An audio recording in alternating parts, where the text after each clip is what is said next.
자, 오늘은 최만식의 소설 태평천하 같이 해보도록 하겠습니다. 원래는 이제 현대 소설입니다. 시대를 기준으로 했을 때, 일단 풍자 소설이라고 되어 있는데, 풍자라는 거는 비판 더하기 웃음인데, 그래서 웃음은 과장해서 올 수 있다, 이렇게 이해를 해두시고요. 그 다음에 가족사 소설이어서 가족의 간의 관계를 중심으로 이야기가 전개된다는 걸 좀 이해해야 되겠습니다. 그렇죠? 저 비판이라는 건 뭐죠? 어떤 잘못을 지적하거나 공격하는 것을 우리가 비판적이라고 하고요. 반어적이라는 건 뭐냐면 의도와 표현이 모순된 것을 반어적이라고 합니다. 그렇죠?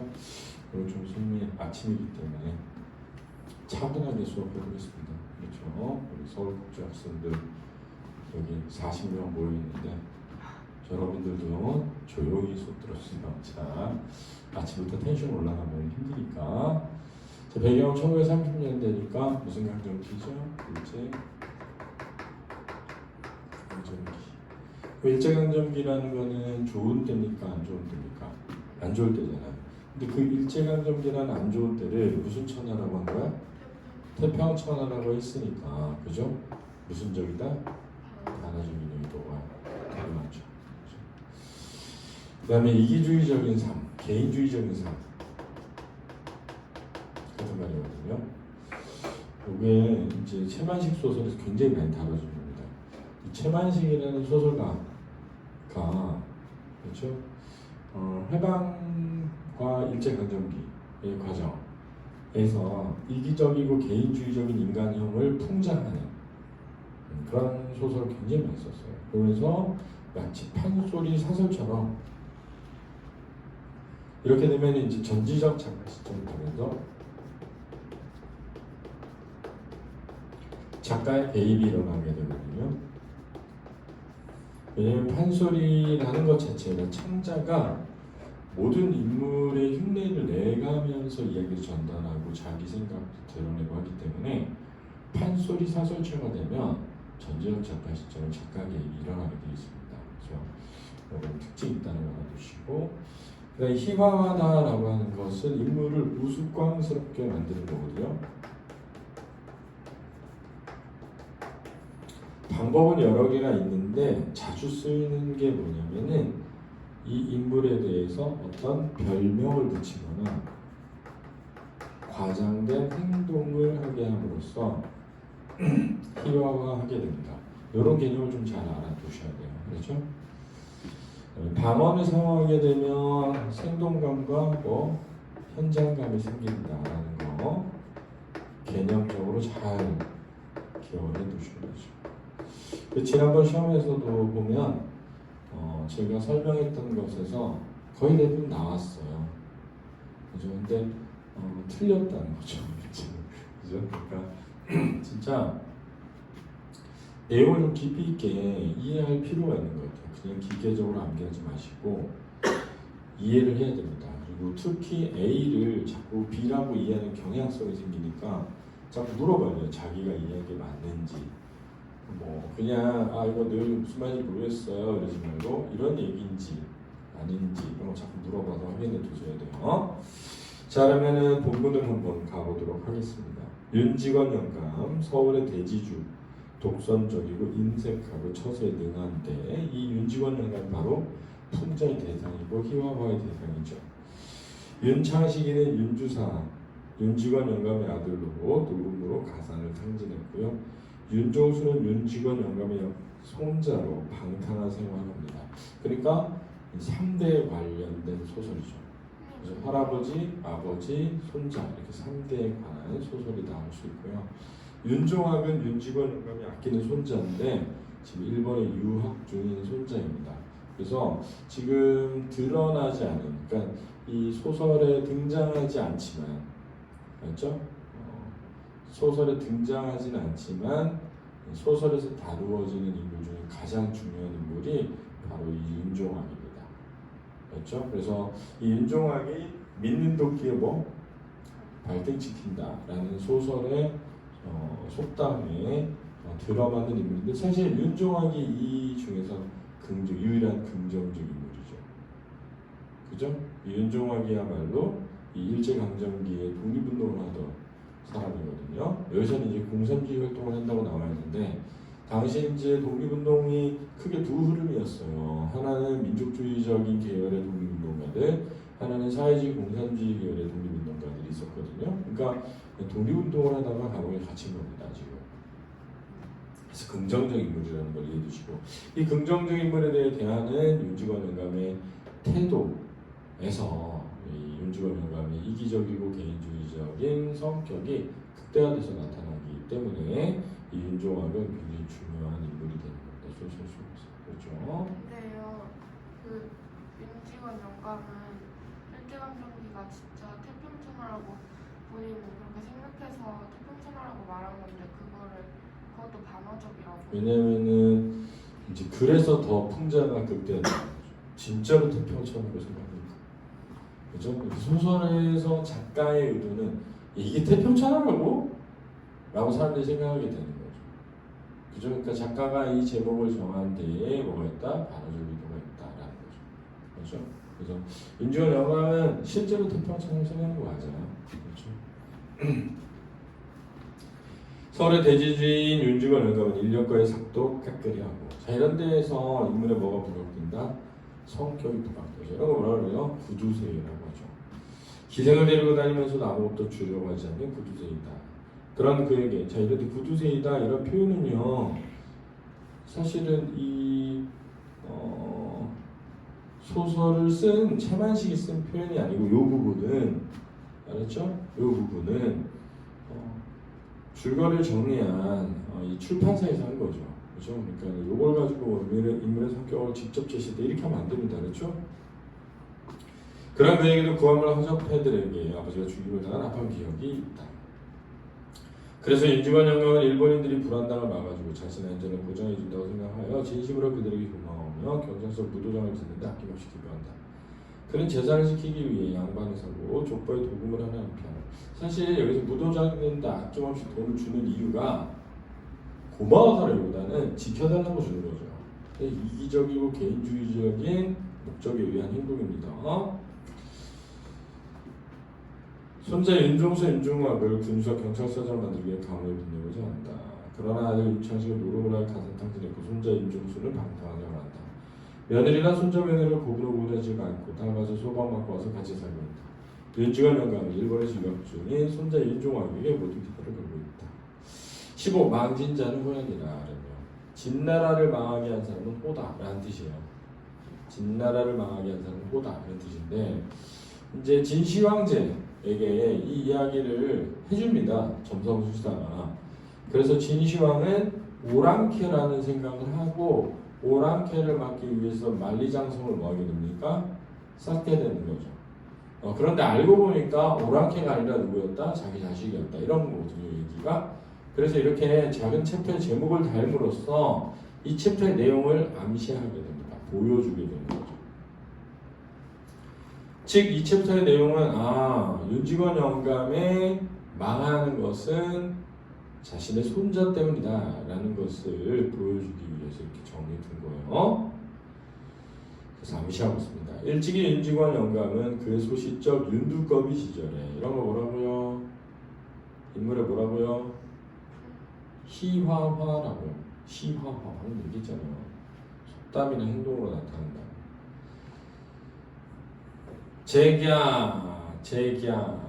자기가 붙인 말대가리 윤용규가 화적의 손에 무참히 맞아 죽은 시체 옆에 서서 노적이 불타느라고 화강이 충천 하나를 울어 자기의 붙인 제가 아닌 자기의 붙인 말대가리 윤용규, 말대가리 윤용규 이런 데서도 뭐 희화화가 들어가는 거예요.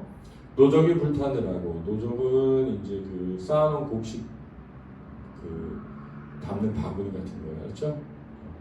불타느라고 허감이 충천한 하늘을 우러러 불빛이 이놈의 세상 언제 망하려느냐 우리만 빼놓고 어서 망하냐. 자, 이 부분에 이제 대화를 통해서 윤직원 영감에 뭐가 드러납니까? 성격이 드러나죠. 어떻게? 이기적이고 개인주의적이다. 우리만 빼고 다 망해라 이런 말. 이기적이고 개인주의적인 사람이 하는 말이잖아요. 그렇죠? 이런 걸 무슨 제시라고 한다고요? 간접 제시라고 하는 거죠. 우리만 빼놓고 어서 망해라 라고 했으니까 이기적인 걸 진짜 알 수 있으니까 직접 아니에요. 이러면 안 되고 이기적인 사람이다. 이래야 직접 제시예요. 하고 부르짖은 적이 있겠다요. 자, 있겠다요. 이렇게 무슨 투라고요? 판소리 어투고 전적 작가 시점 작가 개입이 됩니다. 이미 반세기 전 그리고 그것은 50년 전 당시에 나한테 불리한 세상에 대한 격분된 저주요 겸하여 웅장한 투쟁의 선언이었습니다. 자, 여기서 웅장한 투쟁의 선언이라는 표현 무슨 적이죠? 반어적이죠. 왜냐하면 뭔가 웅장한 투쟁이라는 건 사회나 민족이나 국가를 위한 싸움일 때 쓰는 말이에요. 근데 이 주인공이 한 말은 자기 자신을 위해서 한 말이잖아요. 그죠? 그러니까 반어적 의도로 쓰인 거죠. 해서 윤직원 영감은 과연 승리를 했겠나요? 자, 부자가 되어버렸죠.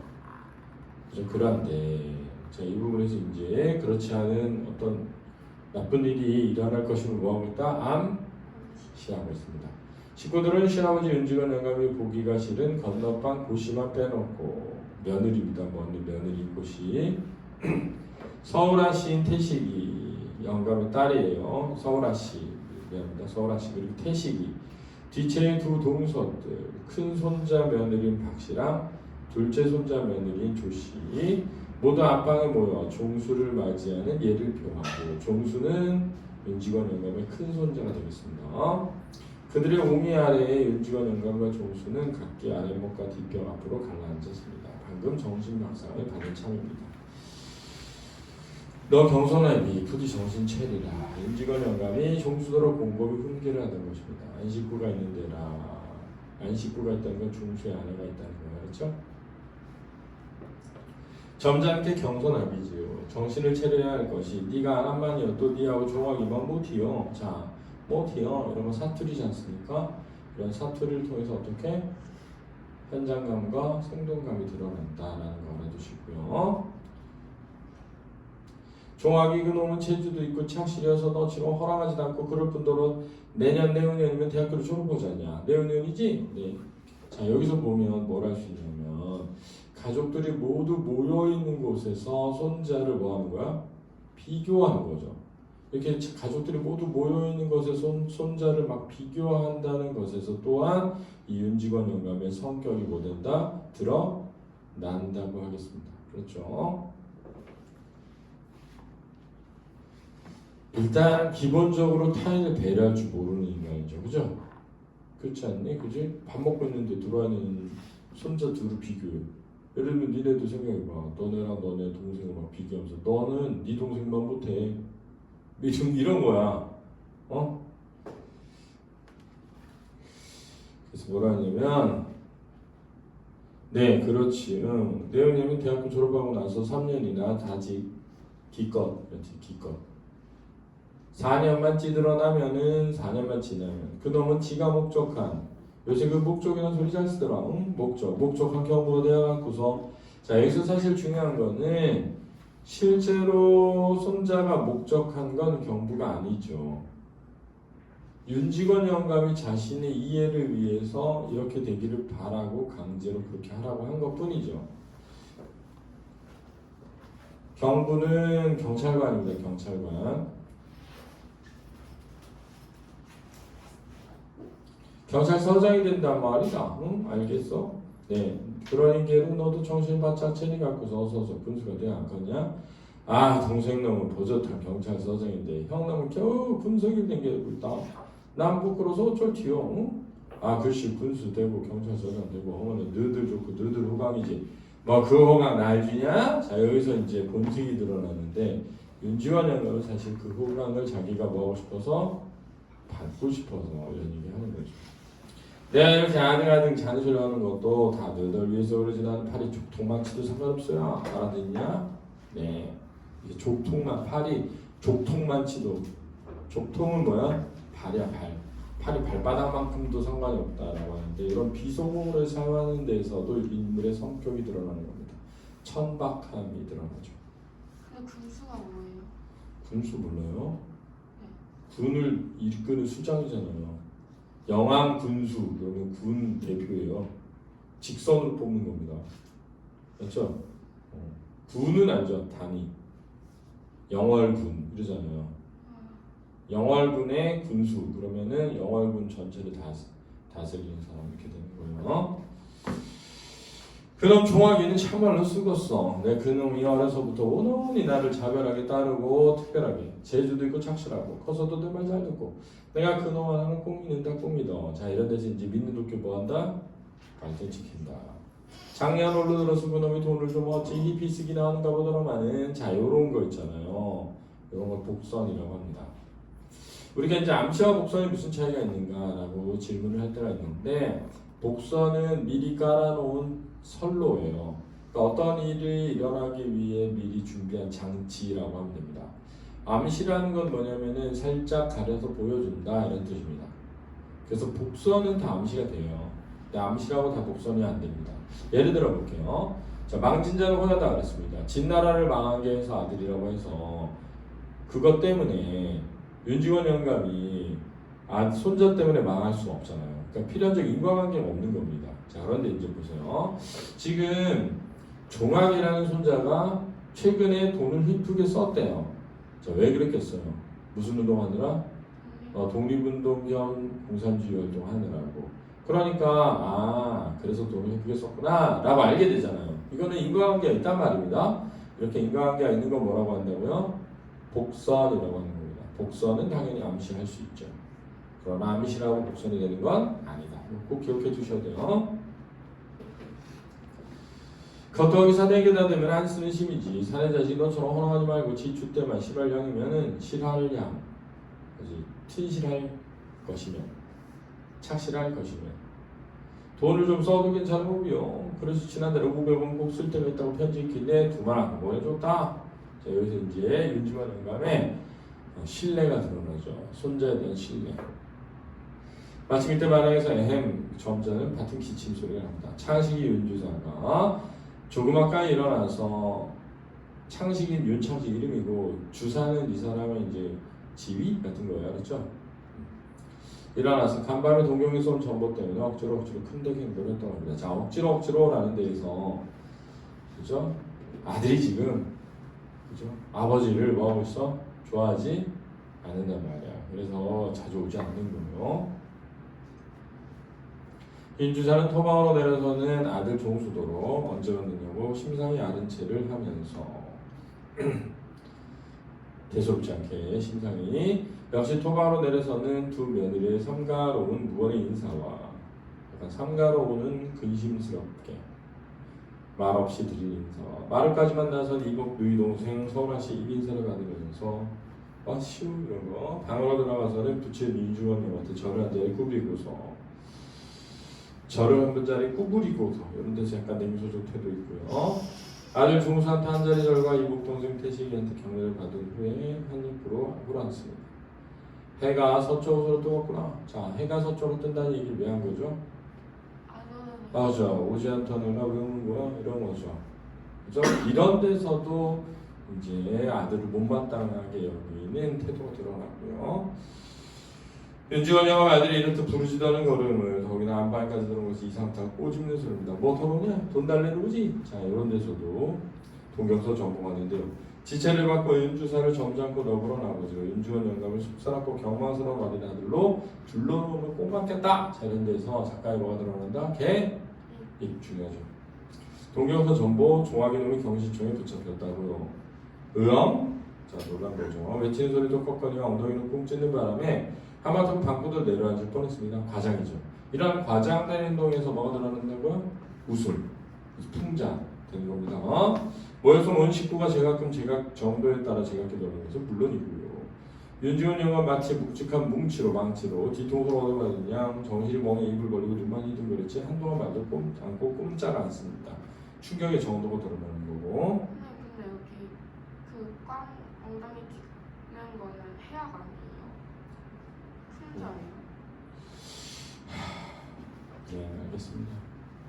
지금 윤중원 영감이 뭐의 대상이야? 표 그럼 비판의 대상이잖아요. 그게 풍자죠. 그러니까 생각해보세요. 빌런이 우스꽝스러우면 풍자지. 아, 그냥 우스꽝스럽지. 여기서 뭐라고 욕한 건 아닐까, 해야 아닐까 이러면 안 돼요. 그렇죠? 빌런이 우스꽝스러우면 풍자인 거거든요. 비판의 대상이 우스꽝스러우면 풍자되는 거야. 그렇지? 그러다가 이윽고 으르렁거리면 잔뜩 쪽을 들이고 앉습니다. 그 웬 소리냐? 그 웬 소리야? 그놈 동무가 친 전문가인데 전부가 다시 자세히 모르겠습니다. 윤주사는 조끼 우주머니 간밤에 그 전보를 꺼내 부친한테 올립니다. 임지관 영감 전보를 채듯이 쓱 들여다보면 커다랗겠습니다. 물론 원문은 일문이니까 몰라보고 윤주산에 서서 민서방이 번역한 그대로지. 자, 이런 데서도 윤주관 영감에 대해서 까는 거예요. 그렇죠? 일본어도 모르면서 그런 거야. 그렇지? 일본은 찬양하고, 그지? 종학 사상관계로 경시정에 피고함이라. 이게 무슨 소리라냐? 종학이가 사상관계로 경시정에 붙잡혔다는 뜻일 테지요. 아들이 대답한 거야. 사상관계라니 그놈의 사회주의에 참여를. 응? 아까보다 더 크게 외치면서 벌떡 뒤로 나동그라질 뻔하다가 겨우 몸을 갑니다. 자, 첫 번째 나동그라짐은 뭐죠? 손자가 기대했던 손자가 붙잡혔다는 것에 대한 논란이죠. 두 번째 나동그라짐은 뭐죠? 그런데 본인이 가장 싫어하는 뭐? 사회주의라는 데서의 논란이니까 이게 좀 더 이기적인 논란이죠. 그죠? 자기 재산 뺏길까 하는 거잖아. 벌떡 뒤로 나 동그라질 뻔하다가 이런 데서도 과장되는 행동이 있는 거야. 윤중원 영감은 먼저는 뭉치로 뒤통수를 얻어맞은 것 같이 멍했지만 이번엔 땅이 지함을 해서 지진 수천 킬로미터로 꺼지는 듯 정신이 아찔했다. 더 컸다. 이거잖아, 그지? 왜? 자기 재산과 관련된 사건이니까. 그러나 그것은 결단코 자기가 믿고 사랑하는 아들 종학의 신상을 여기서가 아닙니다. 자, 이런 데서 이제 직접 드러내는 거예요. 윤중원 영감은 시방 종학이가 사회주의를 한다는 그 한 가지 사실이 진실로 옛날에 드세던 불황당패가 백길 천길 침노하는 그것보다 더 분하고 물론 무서웠던 것입니다. 침노라는 건 해치는 거죠. 해치고 노략질하는 거. 진나라를 망할 자는 호라는 예언을 듣고 변방을 막으려고 만리장사를 썼던 진시와 그러한 진나라를 망한 자는 호가 아니고 오랑캐야죠. 그의 자식 호의 임을 자 그래서 동음 이의 어저죠. 호의 임을 눈으로 보지 못하고 죽었으니 오히려 행복이라 하겠습니다. 이런 데서 작가의 개입이 들어오는 거죠. 자 여기서 진시황과 누구를 비교하고 있다? 윤중원 영감을 비교하고 있다라는 거죠. 윤중원 영감이 더 어떻다? 비극이다 이런 거죠. 사회주의라니. 윤중원 영감은 사람 하나 잡아먹을 듯이 집이 떠나가게 큰 소리로 포효를 합니다. 이런 건 과장 표현이죠. 좀 행동이죠. 그래서 풍자하고 있는 겁니다.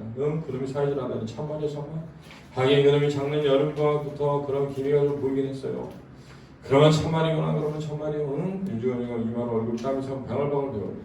그런 쳐 죽일 놈이 깎아 죽여도 아깝지 않은 놈이 자 아까만 해도 착실하고 믿을 놈 하나밖에 없다고 했잖아.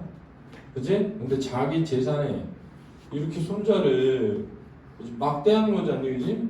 얼마나 개인주의적이고 얼마나 이기주의적이고 심지어 손자도 상관하지 않는 거죠. 그놈이 경찰서장 하라니까 생판 사회주의하다가 경찰서에 잡혀 이 546시랄로 엄청난 형벌이죠. 그죠? 6번을 몸을 자르는 거야. 그렇지? 그놈이 그게 어디 당한 것이라고 지가 사회주의요. 부자놈의 자식이 뭐가 부대껴서 불황당패에 들어 대껴서는 부족해서 아무도 숨을 크게 쉬지 못하고 고개를 떨어뜨리고 섰기 아니면 앉았을 뿐 윤중원 영감은 잠깐 말을 그치자마자 물을 친 듯 조용합니다. 오죽이나 좋은 세상이야. 오죽이나 윤중원 영감은 팔을 부르짖어 거두며 주먹으로 방바닥을 땅치며 성난한 소가 영감을 하듯 고함을 지릅니다.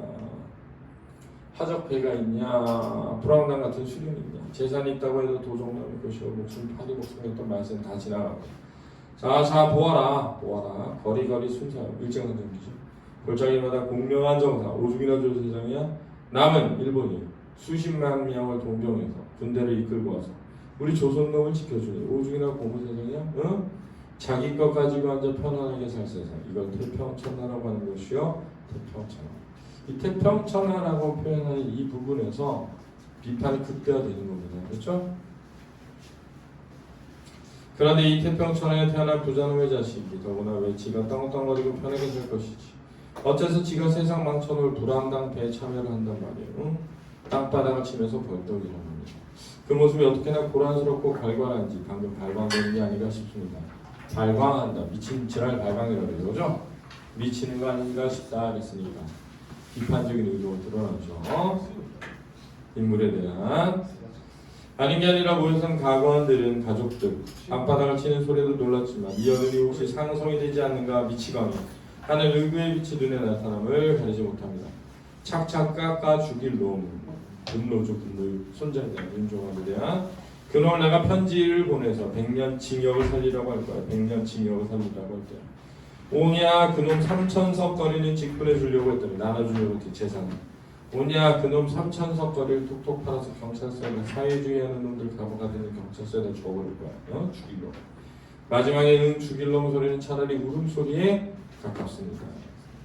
기대를 저버린 손자에 대한 울분이죠. 이 태평천하에 쿵쿵 발을 구르며 와로로 나가 꼴앉았던 윤주사와 종수로 따라야 됩니다. 그놈이 만석군 집 자식이 세상 망쳐놓을 사회주의 불황당패 참여를 해 죽일놈.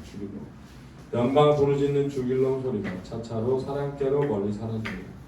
그러나 몹시 사랑하는 그 표효가 뒤에 처져 있는 가관들에게는 가족들 어쩐지 암담한 여운이 스며들어 가득이 얼굴 몇면 상고 말할 바를 잊고 묻는 곳을 둘러보게 합니다. 마치 장수의 죽음을 만난 군주들처럼 이렇게 끝나는데 그래서 장수의 죽음을 만난이라고 하는 데서 윤직원 집안의 가족의 모함을 몰락을 뭐하겠다? 암시한다. 그럼 윤직원의 집안은 왜 몰락하게 되는 거야? 아들 손자 윤종학 때문에 손자 윤종학이 사회주의를 했기 때문에 그렇다기보다는 집안 면면을 봐봐. 희망이 있어 없어? 없게 된 거지. 그치? 돈 쓰기나 좋아하고 허랑방탕한 인간들만 가득하게 된 거지. 그치? 그래서 사실은 그런 것 때문에 이렇게 집안이 암담해질 것이라는 얘기다. 자, 여기까지 하도록 하겠습니다. 수고하셨습니다.